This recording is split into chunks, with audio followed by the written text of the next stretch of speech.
Can you hear my voice now? Yes, ma'am. Yes, ma'am. Yes, ma'am, we can hear you. Good morning, Thank you ma'am. very much. Good morning, good morning, good morning, good morning, good morning. Good morning, ma'am. Yeah, please. Good morning, ma'am. Good morning, all of you. Please. Good morning, ma'am. Good morning, ma'am. All of you, please mute. All of you, please mute. Mute yourselves. Thank you.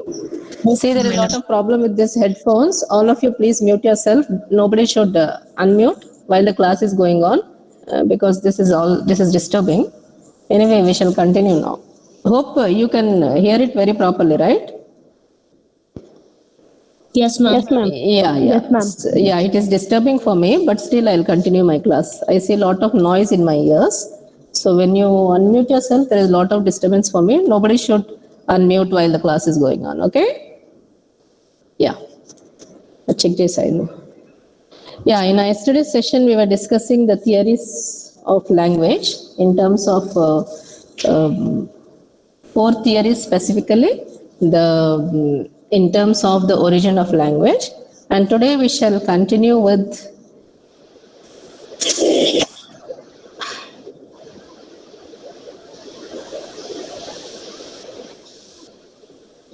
Bhagyasri, please mute yourself. Bhagyasri.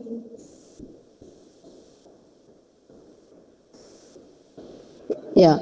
So having discussed the theories in terms of the origin of language, today we shall continue with the descent of English. Okay?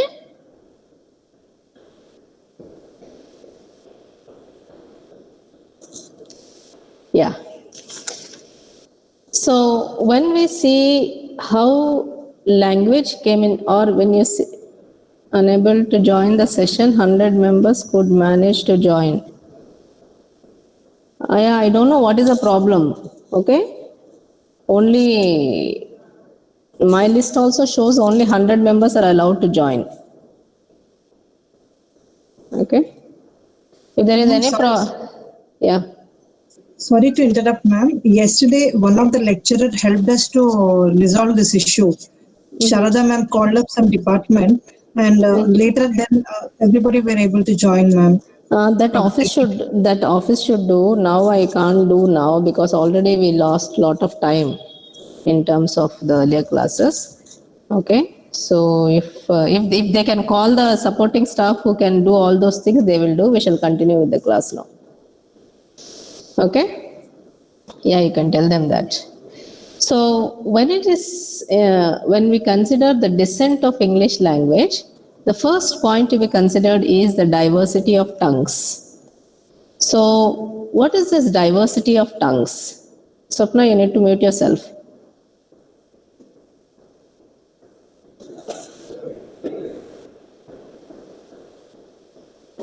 Variation.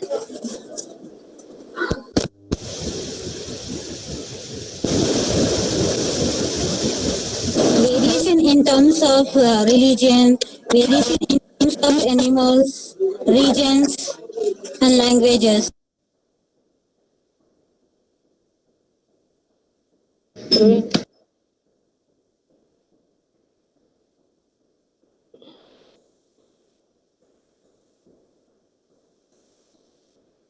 Yeah, please, it's better today we avoid questioning answer session because there is a lot of disturbance. I don't know what is the reason of the disturbance, okay? Because I am taking my class from university on campus, and that's the reason must be the disturbance of all these things.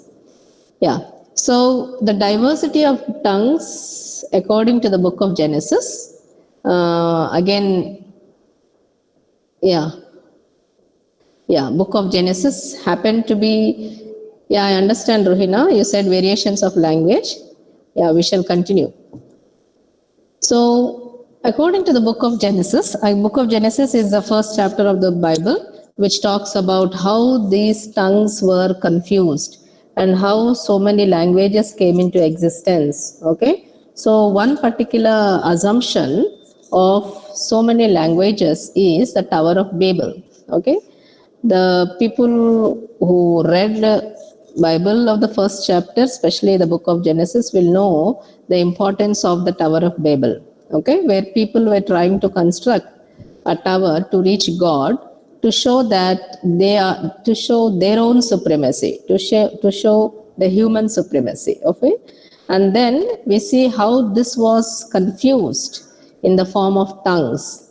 And perhaps the assumption is that before this Tower of Babel, all people spoke the same language. Okay, and again, this is again a contestable assumption as per the linguists. Okay, this is only the mythological story where it contains a grain of truth, as the other theories also did contain a grain of truth in terms of the language origin. Okay, and modern linguistic research has shown that languages in fact can be grouped into families. Languages can, and that now appear widely differently in terms of the 4 areas which we have discussed yesterday, that is the vocabulary, spelling, pronunciation and grammar. And all these are traceable. All these are traceable in terms of the common ancestor in the remote times. And now, who is this common ancestor and what is this common ancestor? The parent language that can be considered is the Proto-Indo-European, which is named as the Proto-Indo-European. And it is generally believed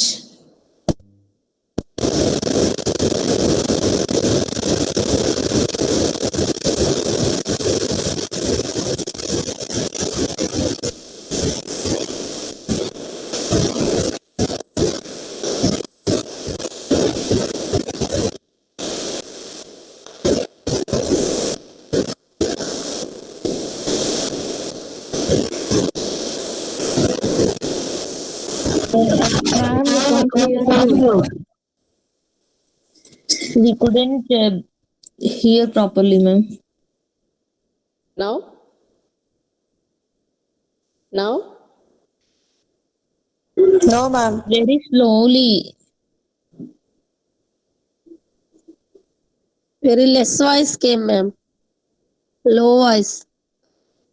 okay, now. Low also. A little bit. Yeah, it is 100%. We can understand. Yes, ma'am. No. Oh, yeah, yeah. It is. So it is generally agreed that it was this parent language called the Indo-European. Perhaps around 3000 to 3500 years BC, the nomadic tribes were wandering. They were wandering in the lands around the Black Sea, and they went up to the steppes of Siberia. And these tribes split into various sections. These tribes split into various sections that moved in different directions across the continent of Eurasia. And each section took a parent language with it.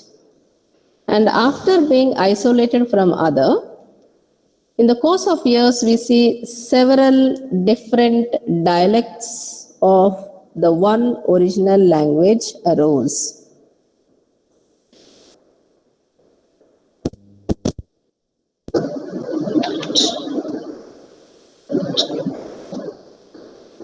Can you hear my voice now? Getting less voice, ma'am. Is it okay now without the earphones, because it's highly disturbing? Can you listen to me now? Yes, ma'am. Yes, listen, but somewhat disturbance, ma'am. Yeah, but I can't help it today, sorry. If it was at home, the facilities are different, right? On campus, the facilities are different. So we see that how these tribes split into various sections. They move into different directions across the continent of Eurasia.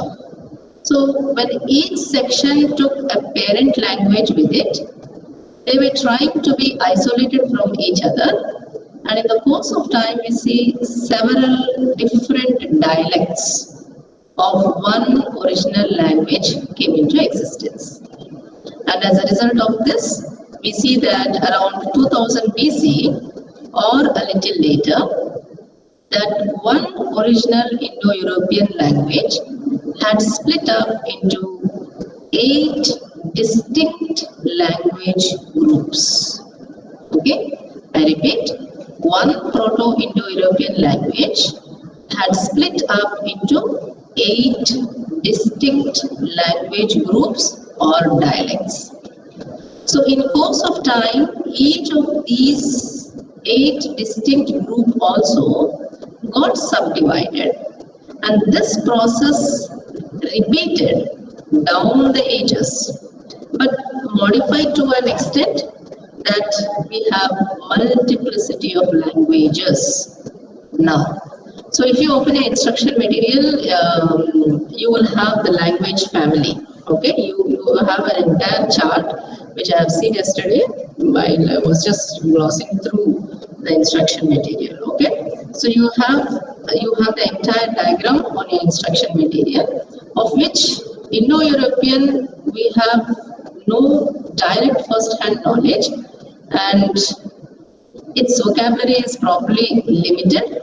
Okay, and you see how there is a close resemblance in terms of ancient languages of that have the connection with the modern languages now, that developed from them, especially the cardinal numbers after 10. Okay, so this branch of Indo-European, next in importance to the primitive Germanic, was Italic. Okay, Italic seems to be the chief descendant of which was Latin. And of course, through this we have the modern French, Italian, Spanish, Portuguese, and the Romanian. Okay? And definitely to see these changes, we will come across again to see how Grimm's law also contributed in terms of its development of language families. Okay? So when Indo-European family of languages is seen as an important concept or an important aspect of the language families, it is seen as one of the biggest language families. I mean, class.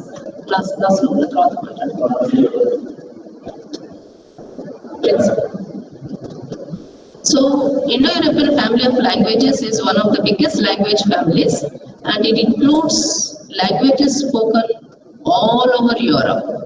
Now, what are these languages spoken all over Europe? You have Latin, you have Greek, you have Italian, you have French, you have German, you have Spanish. You can't hear me? Okay, ma'am, it's here. Because Less voice, ma'am. I'm getting the messages here that it is resound because this is my vice principal chamber. What shall I do not to get the resound? Shall I off the fan? Yes, ma'am. You can off the fan. Okay. And what else can be done? Yeah, off the fan will be done. So we see how over Europe we have all these language families. For example, you have Latin, you have Greek, you have Italian, fan of Jesuit.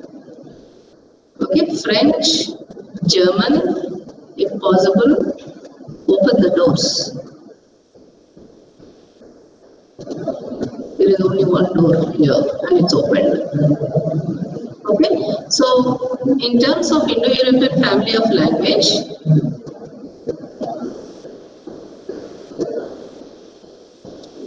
I'm getting a lot of messages like it's not audible, and some says it's okay and some says it's fine. Do you want me to continue or just stop the class for today and see what can be done in the next sessions? No, ma'am. This audible. No, ma'am. You continue, please. Yeah. Okay, then I think you have to bear for today because this is a problem I'm encountering on campus. Just concentrate. Okay, I have off the fan and the door is open as per your suggestion. I'm going to continue. So you see, in terms of Indo-European family of languages, you have Over Europe, you have languages like Latin, you have languages like Greek, Italian, French, German, Spanish, Scandinavian, Portuguese. One second, please.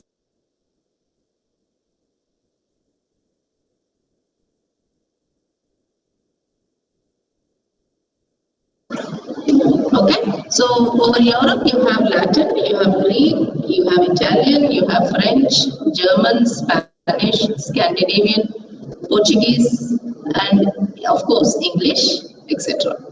But when it comes to Iranian languages, you see Iranian, Arabic, Sanskrit, Hindi, Central Indian languages that consist of Bengali, etc. So now what is the important point, or where is the necessity for us to understand or to know the importance of Indo-European family of languages? To understand the formation of the language family, one should need to understand one important concept called divergent development. Now what is this divergent development? Divergent development is one particular aspect or concept in terms of language families. Okay. Now, what is the divergent development? People of one group speaking one language get split up into many groups. Okay. You see a lot of Marwadis in Telangana, right? You see a lot of Malayalis in hospitals now. Okay, so now if you consider those two examples, why these things are happening? Because of the job opportunities, because of the globalization aspects, or because of 1, 2, 3 reasons we can note down, the reasons for people moving from one place to another. So divergent development is a process in the formation of language families. What is the process now? The people of one group speaking one language, they get split up into many groups. Okay? And why do they split up into many groups? Because of certain necessities. And what are the necessities? Necessity in search of food, necessity in search of space. They go to different places, and therefore they also take their original language with them. Say, for example, if Malayali sisters are coming and working in Apollo Hospital, they carry their Malayalam and they start with them and they start taking up Telugu of Telangana. So now what is happening? This is a modern day example I am trying to talk. But our focus is upon the earlier stages of language family, right? So people of one group speaking one language get split up into many groups for the necessity of food and space, and in their search for these things, that is food and space, they also take their original language with them. So in each group, the parent language develops. In each group, the parent language develops in a different way and acquires differences from other groups. Okay, they acquire differences from other groups and the parent language. So in course of time, perhaps maybe after 1,000 years, they appear to be a different language. So if the differences are slight, we call them a dialect. And if the differences are big, okay, we call them languages. I repeat, if the differences are slight, we call them dialects. And if the differences are big, we call them languages. Okay? Monica, can you hear me? Monica is here. Monica? Dialect? What is it, ma'am? What is dialect? No, I'm just checking with Monica because she sent a message saying that, ma'am, it resound.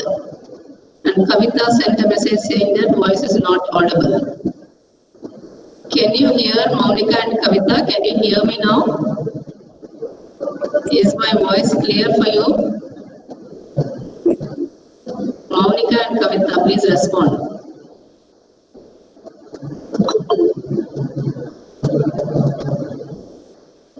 Not clarity.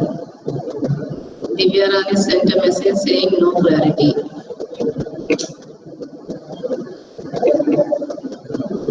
Still no clarity. Okay, let me try with my headphones. Just give me 1 second. It is waste if I just end up doing without you getting the information.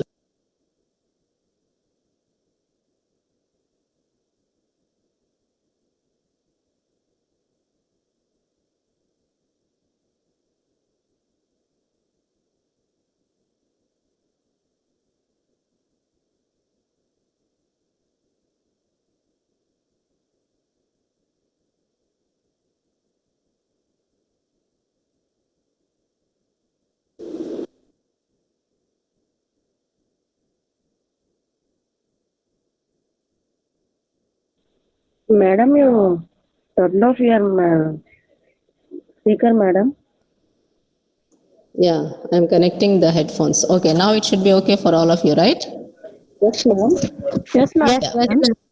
Okay. So I was trying to discuss the concept of divergent development, and divergent development is one important concept in language where you see people of one group speaking one language get split up into many groups out of the necessity of food and space.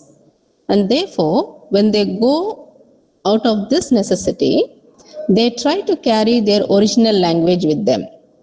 Okay? And maybe after 1,000 years, in course of time, you see, after 1,000 years, if the language they carry, they get mixed up with the languages which are there. Okay? So what is happening now? Maybe after 1,000 years, you see how these languages get diverged, okay, and developed. That is why divergent development. And in course of time, if the differences are slight, we call them a dialect. And if the differences are big, we call them languages. So Once repeat, ma'am, this point. in course of time, maybe after 1,000 years, if the differences are slight, SLIGHT, we call them a dialect. If the differences are slight, we call them dialect. Okay? And if the differences are big, maybe after 1,000 years, if the differences are big, we call them languages. Okay? So this is an important aspect in terms of divergent development of language. Through divergent development, how languages change. Okay? So in spite of these differences, there are certain similarities, basic similarities in the languages of the group. Okay, I said over Europe, there are certain languages like languages spoken all over Europe includes Latin, Greek, Italian. Yes. Yes, ma'am. Ma'am, just now I have joined this class. May I just wanted to know these classes are going regularly? See, all those queries you have to check with the office, dear. Okay. These classes are going on regularly. Yes. Okay, Aisha. Okay, so in spite of these differences, there are certain basic similarities that we see in the languages of the group. So the philologists, now who are the philologists?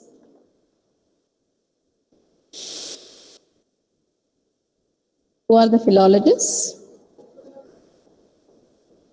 Language researchers. Okay. So the philologists, they have studied, okay, these similarities, and they concluded that philologists studied these differences, and they concluded that there is some similarities, okay, some similarities, and perhaps they have concluded saying that there is oneness. And that oneness depends upon two facts. Now, what are these two facts? Number one, the language belonging to this family in the sense the Indo-European family, okay? Languages belonging to this family share the nucleus. Now, what is the nucleus? Nucleus is a central meaning in terms of the common household words, okay? Common household words. The second fact about the Indo-European family. Anu, please mute yourself. Sorry, ma'am. Can you repeat that? Yeah. Number one, the first fact is language belonging to this family, that is the Indo-European family, they share the nucleus.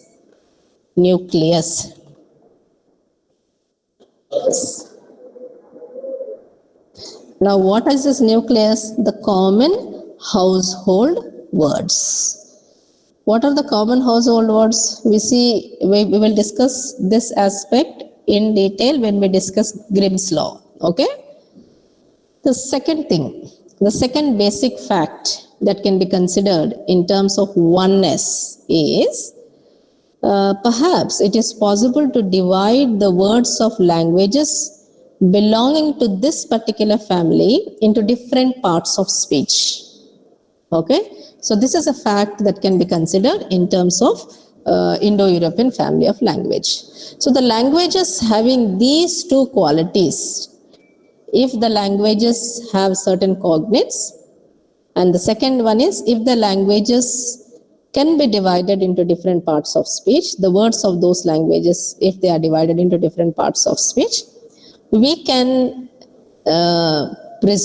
we can say that because of these qualities, they belong to the Indo-European family. Okay, they belong to the Indo-European family of languages. Now, having discussed briefly about the divergent development, about the two basic facts that contribute to the Indo-European family of languages, now we are moving to language families. Okay, perhaps there are around now today, if you consider the present aspect in terms of languages, we can say that there are around 4,000 languages. Okay, 4,000 languages in the world today. Yeah, somebody, Radhika sent me a message saying that could you please confirm on what chapter this topic is. Please remember that this is paper 1 and we have 15 lessons. I am doing 15 lessons of paper 1 to 15, and we cannot say particularly this chapter because the whole paper is interconnected. Okay, one concept leads to the other concept where chapters flow, lessons flow. So in my last session, I will briefly tell you what are the points we have discussed. Perhaps now we are discussing lesson 3 of your paper 1. If you gloss through your instruction material, okay? So usually you must understand instruction material is like the sum up of whatever the topics are there. But as teachers, we shouldn't give you summaries, right? We have to give you the exact information of the text, what is there in the text, and therefore you will read it as an instruction material in your as per your examinations. Okay, so language families. So when it comes to the modern world today, in terms of languages, there are around 4,000 languages spoken in the world today, and linguists divide these languages into families and subfamilies. families and subfamilies of related languages. Linguists divide these into families and subfamilies, and these related languages are assumed to have come from a common ancestor. And who is the common? See, for example, if I say I am a daughter of so and so, okay, my father says he is a daughter of so and he is a son of so and so. His great grandfather says so. There is a family, okay. There is a family with which hierarchically we connect our roots to one particular family. Okay, that's why we see how human beings are related, and entire human race is said to be, according to certain evolutionary theories, to one common ancestor, that is a human being, right? So when it comes to languages, linguists divide these languages into families. Yeah, rightly said, it is Proto-Indo-European, PIE. So the related languages are assumed to have come down from a common ancestor. And there are two major theories about this language development. See, for example, can you see this notebook? I don't know how I have to. Can you see this notebook? Where is the camera here? Can you see my notebook? Yes, ma'am. Yes, ma'am. Yes, ma'am. Now you please look at, please all of you look at these two diagrams. See this, I said there are two major theories. You see this theory? Close to the camera. Can't see, ma'am. Close to. Okay, Yeah. now Little further. still, That's right. Yeah, no, it's fine. okay. Yeah, you see this side and this side. This side, something related to the family. It's like a tree diagram, right? Anu, please mute yourself. This is related to family. And this side, something like the pie diagram. Just concentrate on this. I will explain. You just look at this. Anu, Satya, please mute yourself. Yeah. All of you have seen this, no? Yes, ma'am. Yeah, now we shall discuss. Yes, ma'am. Now we shall discuss. So the first diagram which you have seen, that is this side, it says about the family tree theory. Now what is this family tree theory? I wrote A here, and again I have divided into B and C. So A is a parent language, where B and C seems to be the daughter languages of. Okay, and again after B, again subdivided into D and E, and C is subdivided into F and G. Okay, so these are said to be the daughter or sister languages. Now what is this model is called? This model is called genetic relationship model among languages. Now why genetics? Because there is father, okay, there is a head of the family, and there are daughters and sisters relationship in terms of the languages. That's why we say this as family tree theory. Okay, so the first theory which talk about the development of language families is family tree theory. This is based on the genetic relationship model among the languages. Okay, now you must have seen the second one. Just look at this. You have four pie diagrams here. I made a mention of language 1, language 2, language 3 and language 4.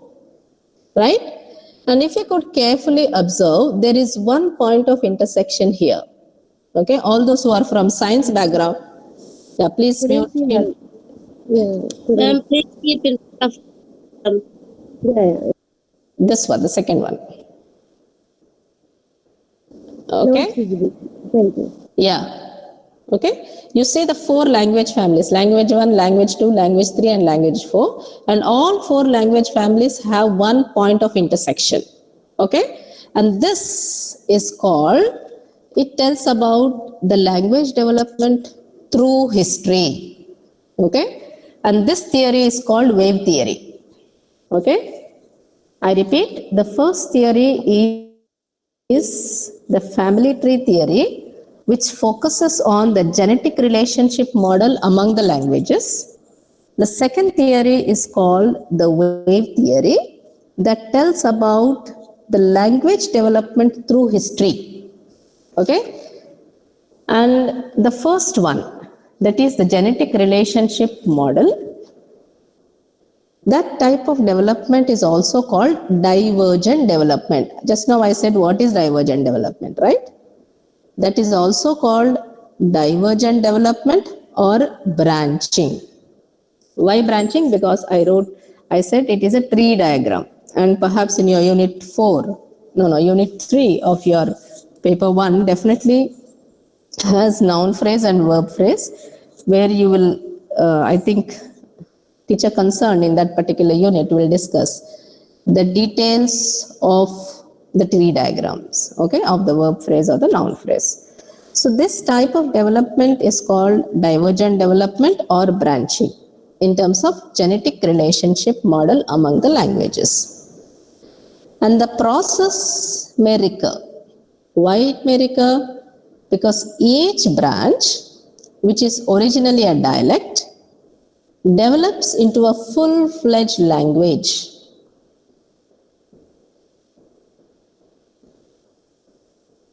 It's not PG. No, ma'am, it's telling the concept overall. Yeah, would you please stop your conversations? It's distracting. I am just worried if you are sending any queries. If there are only queries, you can send, but don't have the conversation, live conversation when the class is going on. It's disturbing. So what is happening? The process may recur because each branch, originally a dialect, develops into a fully fledged language having many dialects, which in their own time, they develop into independent languages. Okay? That is why it is seen as an organized representation of the occurrence of change. Organized representation of the occurrence of the change. This is about the genetic relationship model among the languages.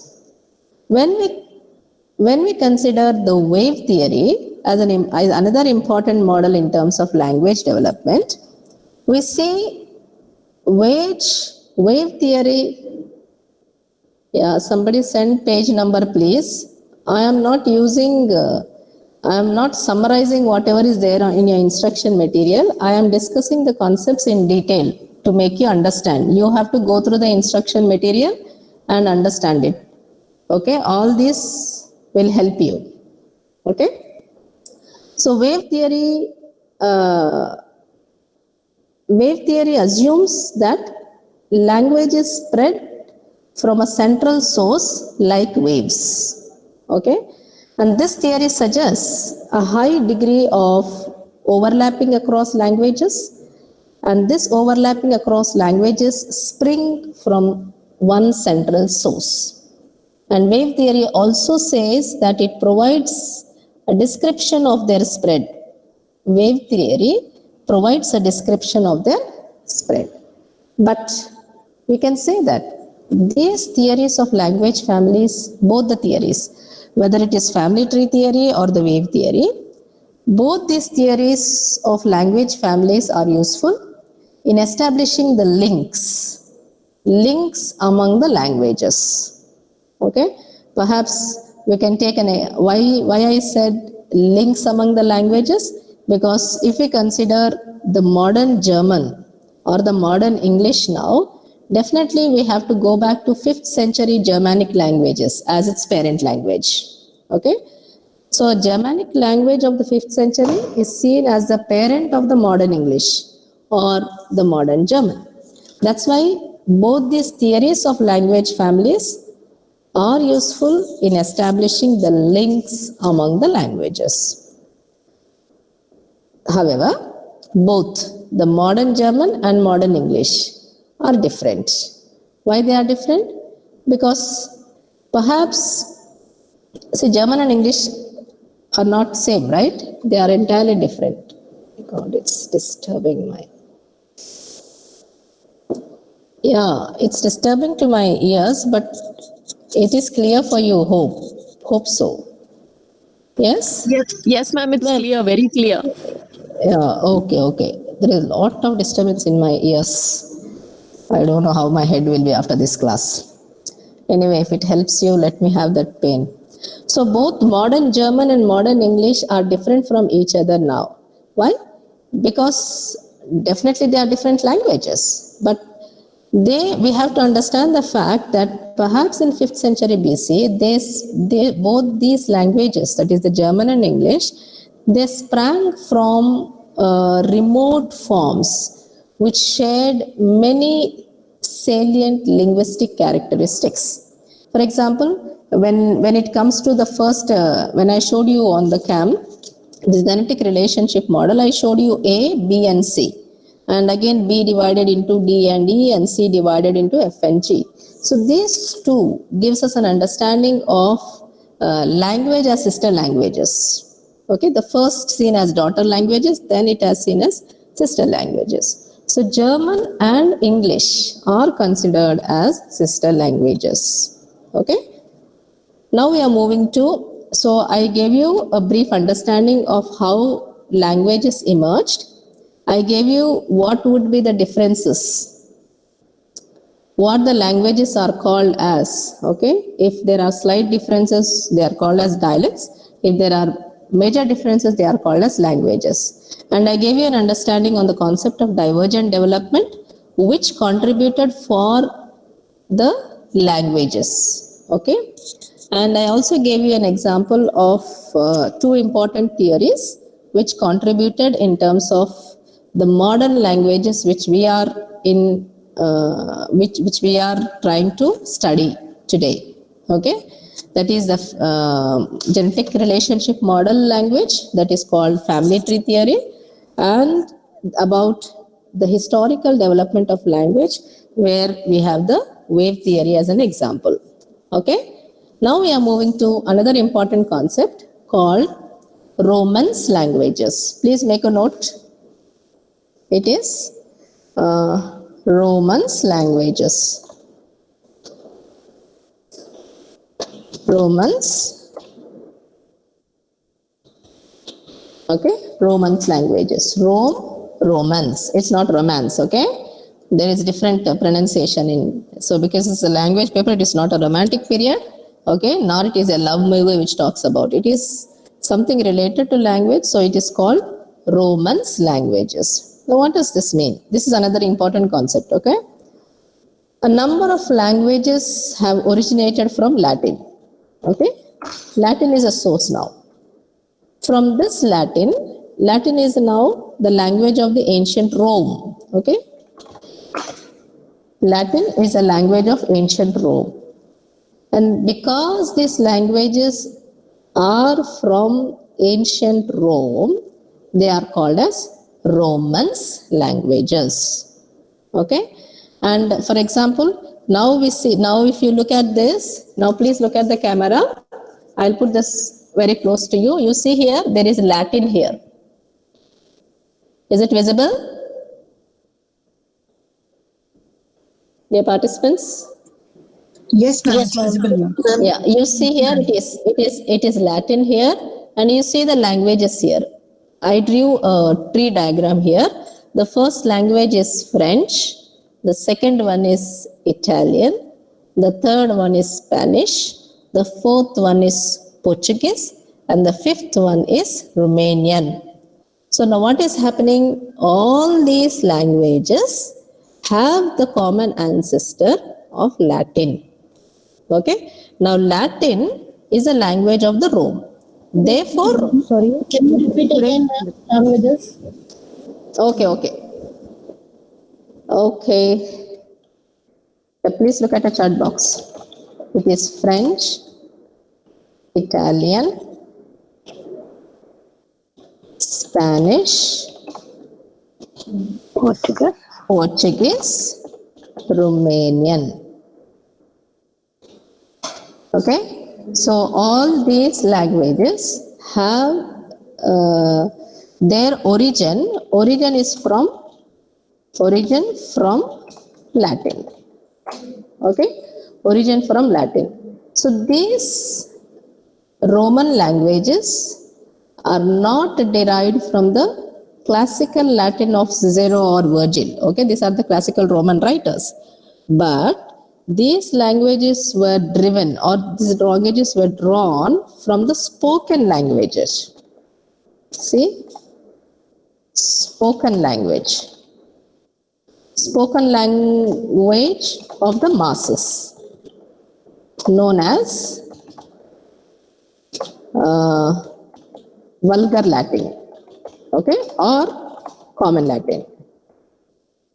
Okay, so this is not the Latin which is used by the rulers. This split came from the common usage or the spoken language of the masses.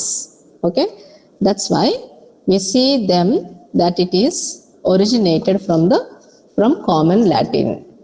And all the chief Roman languages, okay, all the Roman languages have developed their own grammar.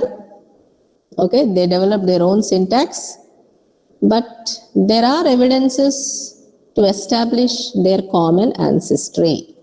Okay, for example, the most very obvious resemblance that can be considered as an important example is resemblances in pronunciation. For example, I'll give you one example of how we have to connect ourselves to the ancestor language. Languages, no, our concern would be only on the Latin, right? So, for example, if I say, I'll put this on the chat. For example, Latin word for good is bonus. Okay, Latin word for good is bonus. Okay, I don't know how to pronounce it in French. Okay, if we take this as an example, okay, good and this word. Therefore, if you see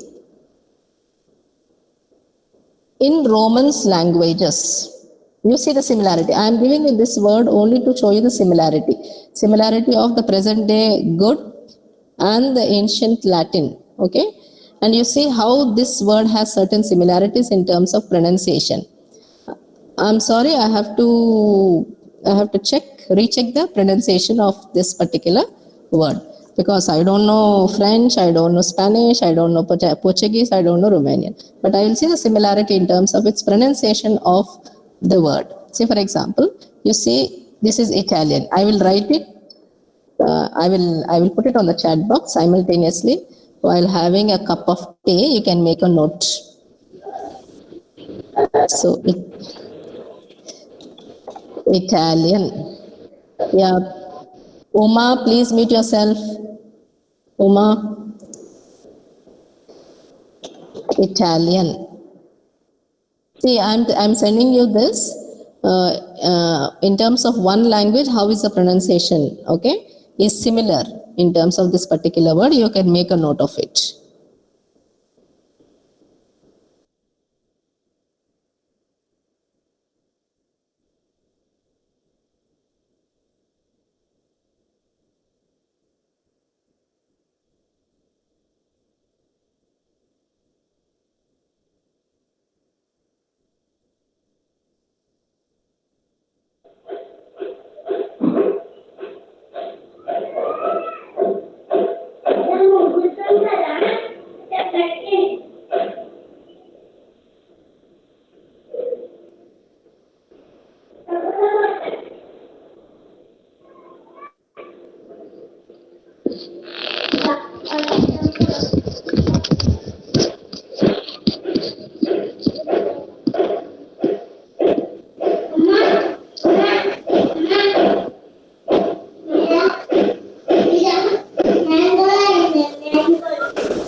Hello, ma'am, are you there?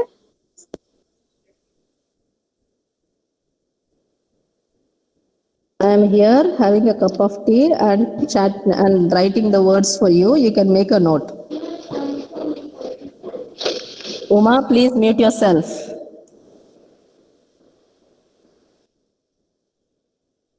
Okay, ma'am. To clarify your doubt, you please make a note of all these words I am sending now.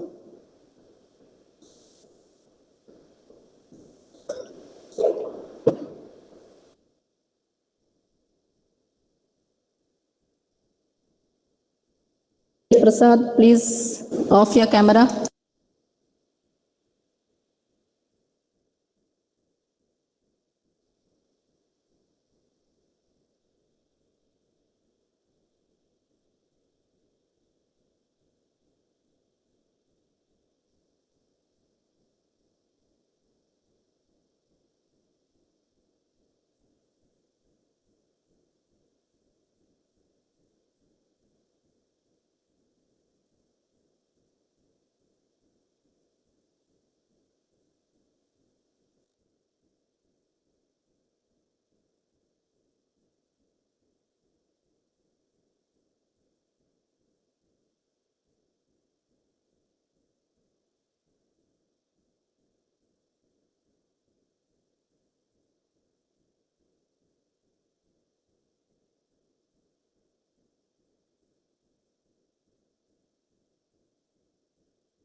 Hello, ma'am.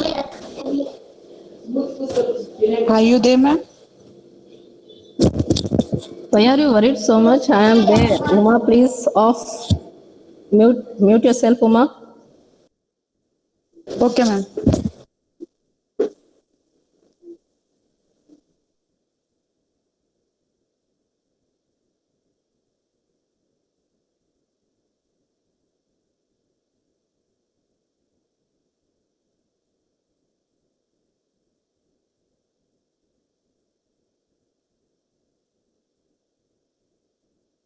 Can anybody read now whatever I have sent? I have sent you 5 languages, okay? And then I gave each word. Can anybody read for me, please?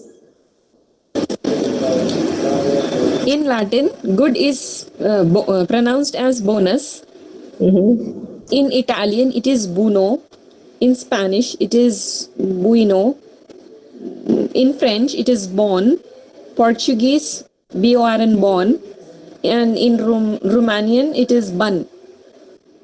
All these are resemblances in, I did not see the continuation, ma'am.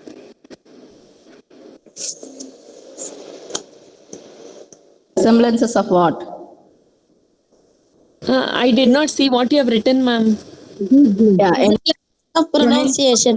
pronunciation of good bonus. Semblances of pronunciation.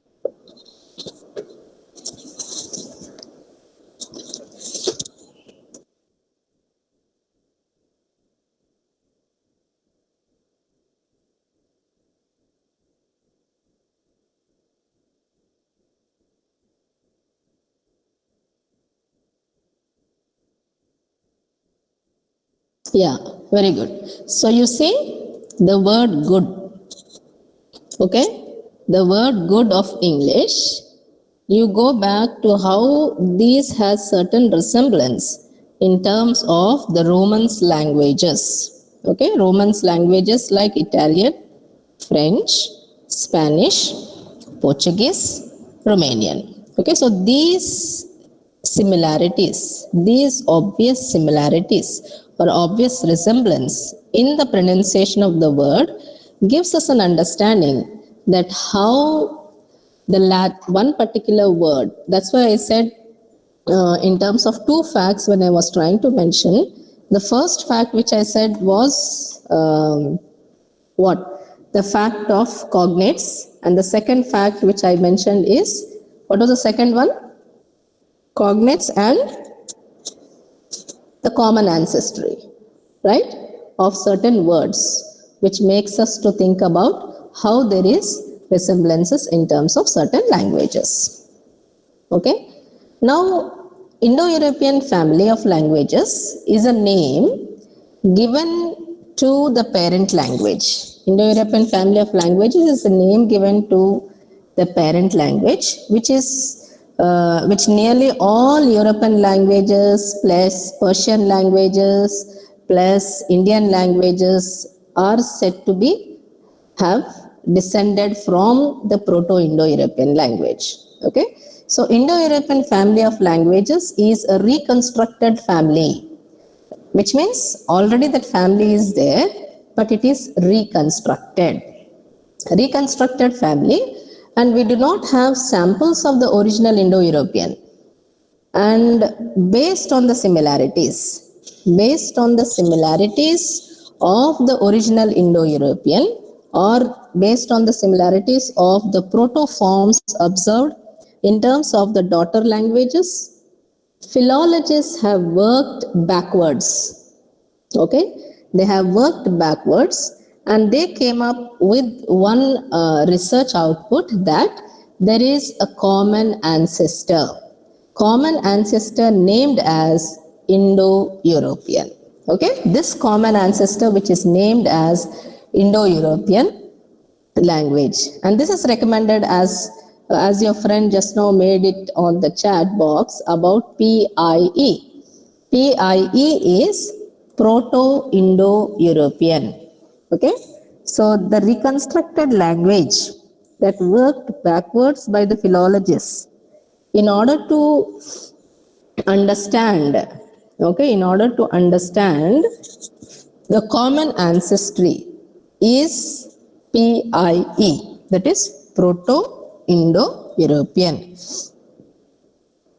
So linguists in general, they say that about 5,000 years ago in Central or Southeastern Europe, there must have been a group of nomadic tribes.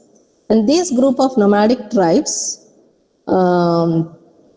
who spoke a common tongue, now identified as Proto-Indo-European through the reconstruction model. Okay, so these tribes moved along the shores of Baltic Sea and of course the Black Sea, and it is believed that they have wandered in this land stretching from Lithuania to southern Russia, and in course of time this homogeneous group split and moved in different directions.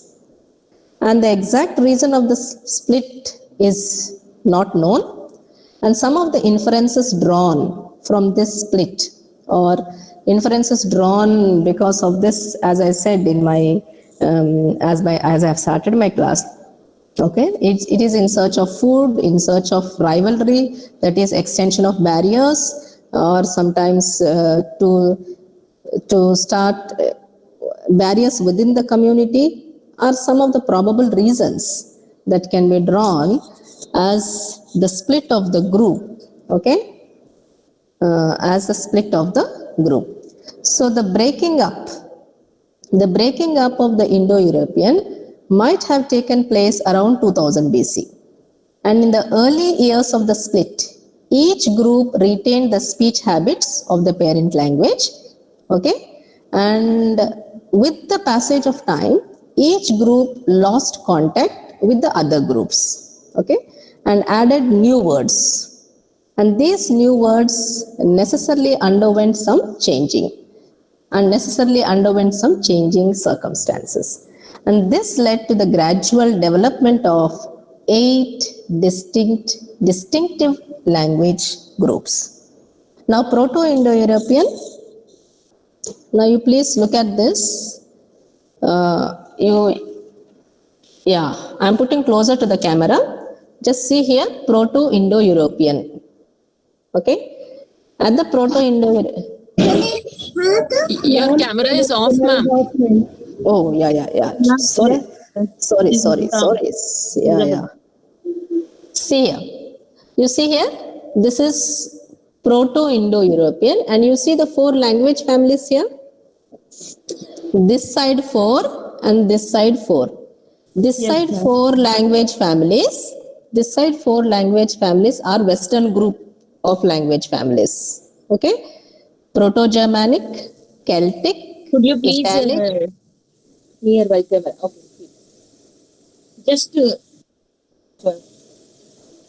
just put it back. Okay.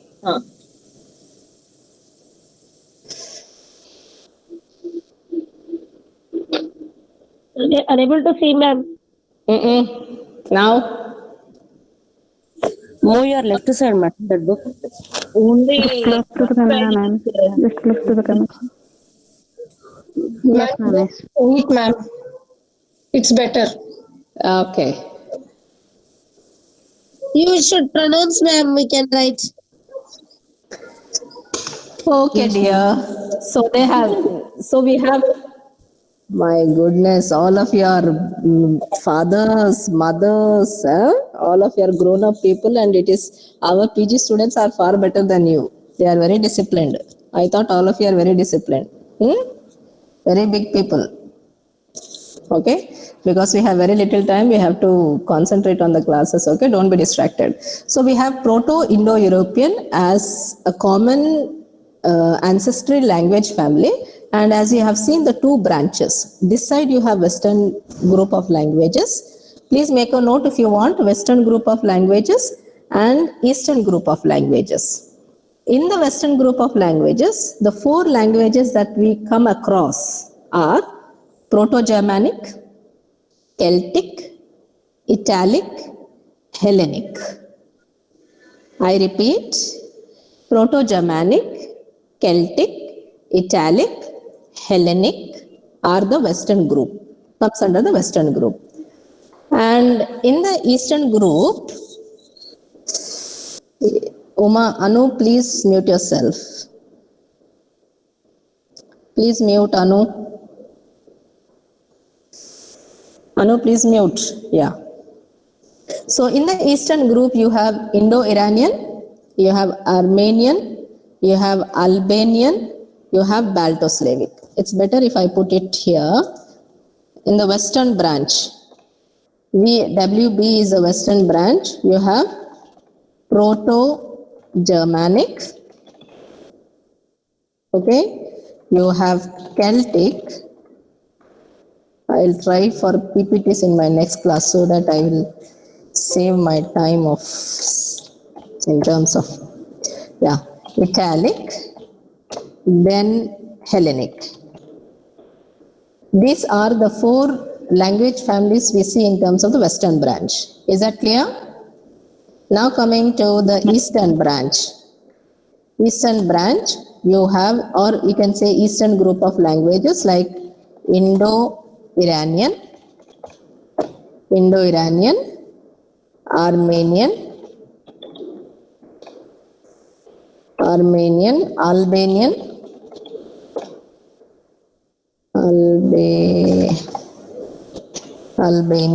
and Balto-Slavonic.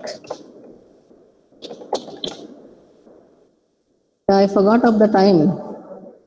I shall stop here, I think. 12:30, but it is 12:40. 12:50 almost. Venkat, you have any problem? Unmute yourself. Are you following the class? Venkat, unmute yourself and speak.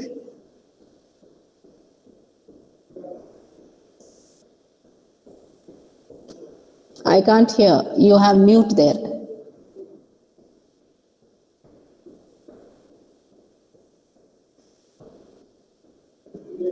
Hope you have no problem. Yeah. Are you following? Yeah, ma'am. Okay. Because you put a very blank face and your camera is on, so I'm worried if you are following the class or not. No. Okay. That's nice. Okay. So we have Eastern branch. We shall stop here because I am exceeding my time. And in our next class, hopefully I will try to present in the form of PPT so that all these confusions can be waved away. Okay? Okay. So, yeah. Mute yourself, Venkat. Mute. Venkat, mute. Venkat, mute.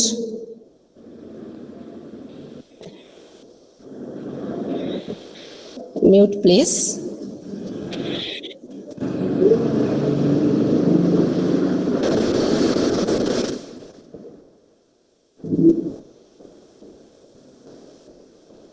Mute, Venkat.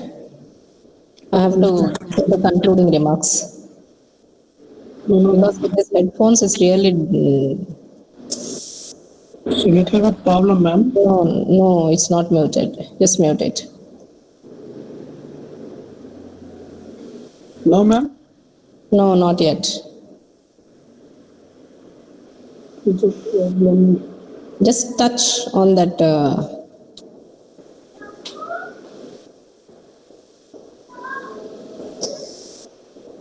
Anyway, dear participants, hope we shall stop now. And in today's class, we have seen just to recollect whatever we have completed. Okay, let me confirm that with your instruction material. If you could see the contents page.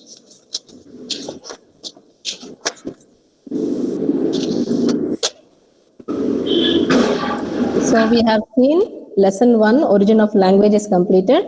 Today we have seen Indo-European family of languages, that is lesson 2, and I have discussed how different languages contributed to one common language, that is lesson 2. And then we moved on to all this we were discussing. Venkat, you have to mute, please. Yeah, and then in terms of third lesson, we were just entering into third lesson where we were trying to look at how English is part of these Indo-European family of languages. Perhaps in the next class, we shall see the features of Old English and how English is part of these Indo-European family of languages. With that, it's nice meeting you. We shall meet